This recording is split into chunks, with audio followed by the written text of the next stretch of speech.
Hey friends, welcome back to the Godspeed Garage. The Black Widow is getting a brand new heart, put a new engine in it, and fuel injection.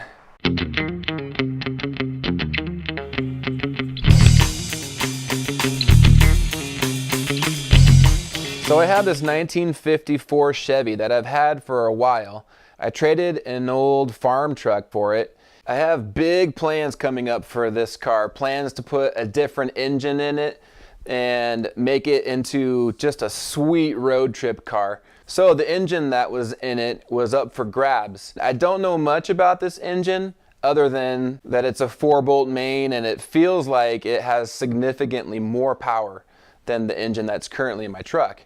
Now after I drag raced my truck at the 4th of July show earlier this year, the engine started acting up and it was leaking oil like crazy, and the carburetor was starting to hesitate and kind of feel like it was missing a little bit. And so I decided, like any rational, sane person would, that the solution to my problem obviously is fuel injection. And since I'm going to do fuel injection, I wanted to put the fuel injection on the better motor. So now is as good a time as any to swap the motor out of my truck for this better one. I got this fuel injection kit from my buddy Gary. He bought this kit at the SEMA show when it first came out a few years ago and intended to put it on his 1950 Chevy pickup. Well, he put it on there and he could not get it to tune properly. So he was way more familiar with carburetors and decided the carburetor he had on there ran just fine. And so he was going to send this one back to HOLLEY. That's when I came across it and said, hey, how much do you want for that? And gave me a smoking deal on it. I did have to buy a few things. I had to buy an O2 sensor because Gary got new exhaust, and I think the old O2 sensor was still on the exhaust that he changed. I had to buy the fuel filters for it because I think those are still on Gary's truck as well. And a couple of fittings and miscellaneous parts. When Gary bought this, he also bought the master fuel kit for it, which comes with fuel lines and the fuel filters and all these different fittings and everything. I went and bought the fuel filters, and these are the ones, if you look up on HOLLEY's website for the instructions for this thing, it gives you a Napa part number. This is Napa 3482, and then the other one is a 3033. So these are the fuel filters I also had to buy. He used a lot of his the Earl's Vapor Guard fuel injection hose, which you have to have a hose that can handle high pressure for this system. So he had a whole bunch of it left over, but I went ahead and bought some more as well. And here's all the instructions and everything. Some stickers. These stickers, I hear they add about 20 or 25 horsepower, so I might put those on there. Here's the fuel pump he had for it still, which is great. I didn't have to purchase this. It's like some extra wiring for something. Some bracketry and a couple of hose clamps and nuts and bolts.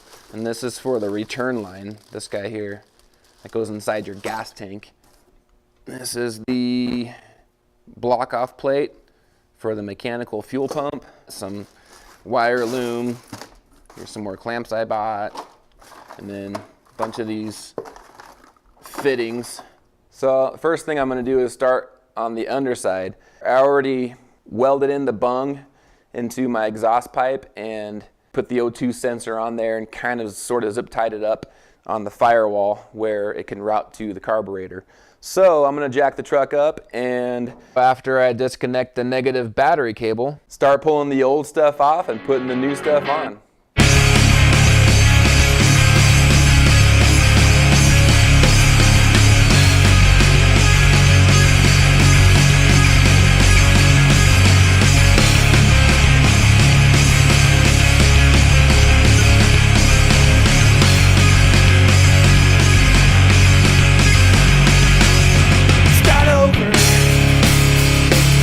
Voices in my head.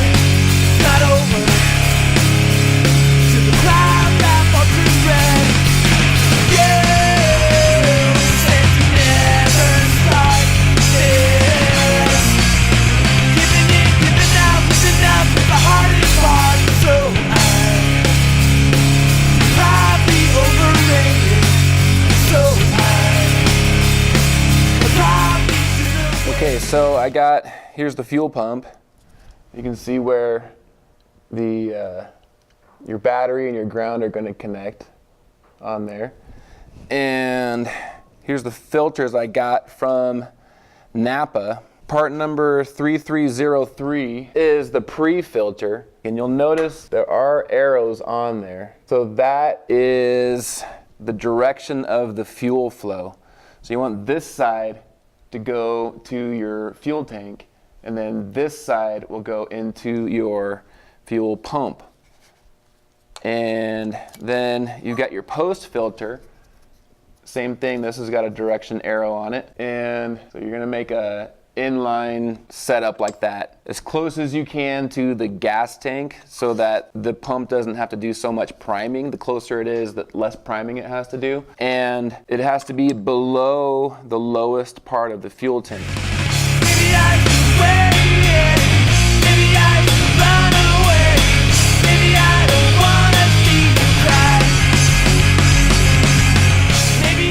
All right, now I got this thing installed on there, and now it's time to tackle some of the wiring.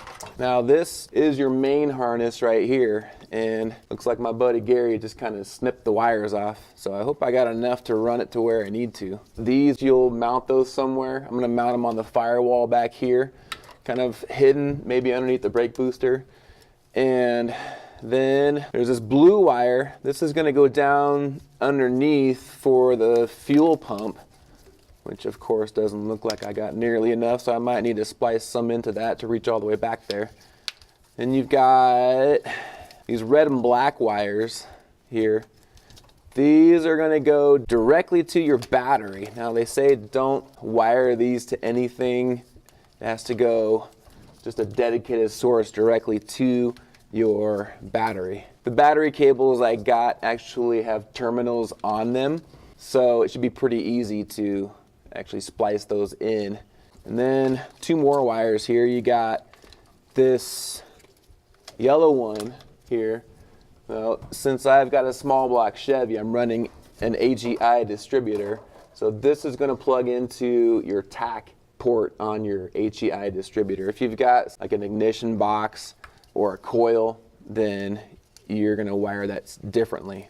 Last but not least is this little pink wire right here. Now this is what turns the system on. This has to go to an ignition source that stays hot during the cranking cycle. So now they also said don't splice this into something that's dedicated to something else, to find its own terminal that can be dedicated to this wire only. This one here has a bunch of optional wires. This is for powering accessories like your fans. I do have electric fans, so I am going to end up using this eventually, but for right now I'm just going to disconnect it because I don't think I'm going to use it right off the bat.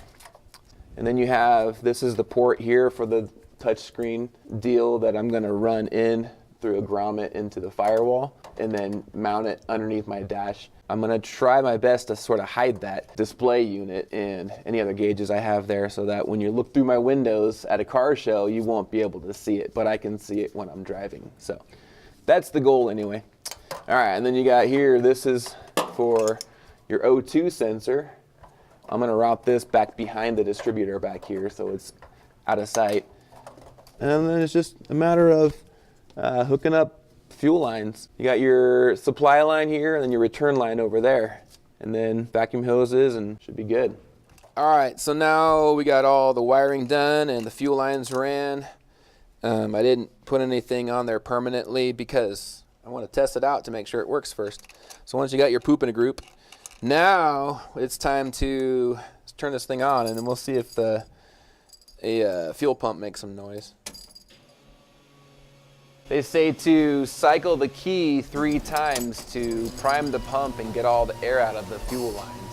Okay, so according to the instructions, we'll go to the wizards screen. Select sniper TBI type, and that's that one there, 550511. Hit next. Number of cylinders, 8. Engine displacement, whoa, 600, not quite. Let's try a 350. Hit next, target idle speed. I think we'll do maybe 750. Next, cam, stock, next. Power adder, none. RPM to sniper ignition type, we're just doing the coil. And it says stock cam sniper. So we'll hit start, it's going to load itself. Please cycle the ignition to complete the operation. Okay.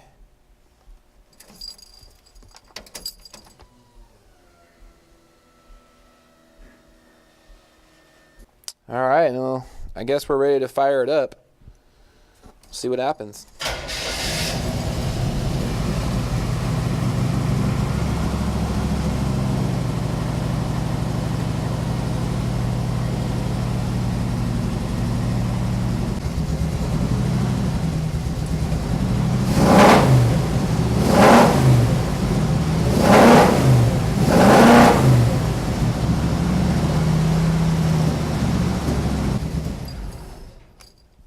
Well, it doesn't seem like it's doing what it's supposed to be doing. Keeps changing the RPM for some reason.